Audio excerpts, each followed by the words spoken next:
योगी राम सूरत कुमार, योगी राम सूरत कुमार, योगी राम सूरत कुमार, जय गुरु जय।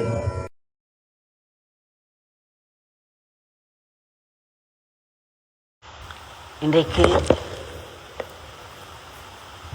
பகவானுடைய உச்சிஷ்ட உபதேச பிரசாதத்தை தொடர்ந்து பார்ப்போம். அடுத்த 5 நிமிடங்களுக்கு பகவான் சொல்கிறார், நீங்கள் சந்தோஷமாக இருக்க வேண்டுமென்றால் கடவுளை சந்தோஷப்படுத்த வேண்டும். கடவுளை சந்தோஷப்படுத்துவது என்பது அவருடைய நாமத்தை சொல்லிக் கொண்டிருப்பதே. ஆக வாழ்க்கையுடைய ஒரு பெரிய ரகசியத்தை பகவான் நமக்கு சொல்லிவிட்டார். நாம் எத்தனை கர்மங்களை நம்முடைய அக்கௌண்ட்டில் வைத்திருந்தாலும், நல்ல கர்மங்களோ கெட்ட கர்மங்களோ அதற்கேற்றாற்போல் கர்ம வினை பயன் சுகங்களாகவும் துக்கங்களாகவும் வெளிப்பட்டு கொண்டே இருக்கும். இத்தனைக்கும் நடுவே நாம் வாழ்க்கையை திருப்தியோடு மகிழ்ச்சியோடு வாழ வேண்டும் என்றால் பகவானுடைய நாமத்தை சொல்லிக் கொண்டிருந்தாலே போல்.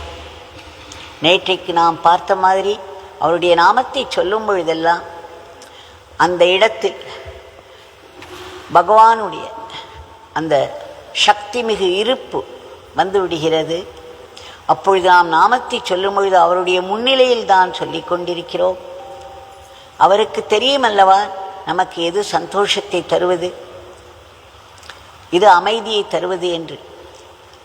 ஆக அவரை நாம் நாமும் சொல்லி சொல்லி சந்தோஷப்படுத்த நம்முடைய வாழ்விலும் அமைதியும் மகிழ்ச்சியும் நிரம்ப ஆரம்பிக்கும்.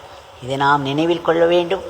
பகவான் மற்றொன்று சொல்லியிருக்கிறார், நாமத்தை சொல்பவர்கள் தனியாக பிரார்த்தனை ஒன்றும் செய்ய வேண்டியதில்லை, நாமமே அவர்களுக்கு தேவையானவற்றை செய்து கொடுத்து விடும் என்று. ஏனென்றால் நாமத்தை சொல்லும் பொழுது நாமே அந்த இடத்தில் இருக்கிறார் நம்முடைய பகவான். அவருக்கு தெரியும் நம்முடைய முக்கிய தேவை என்ன, முக்கிய பிரார்த்தனை என்று. அவர் அதை பூர்த்தி செய்து தந்து விடுவார். அதற்கு பின்னால் இருக்கும் கெட்ட கர்மங்களினால் வரும் தடைகளை எல்லாம் நீக்கி காரிய பூர்த்தி செய்து கொடுத்து விடுவார். ஆக இதை நாம் நினைவில் கொள்வோம்.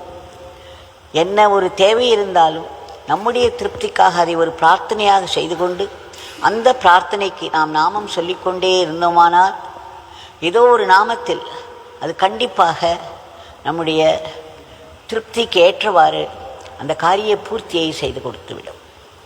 ஜெய் யோகி ராம் சரத் குமார்.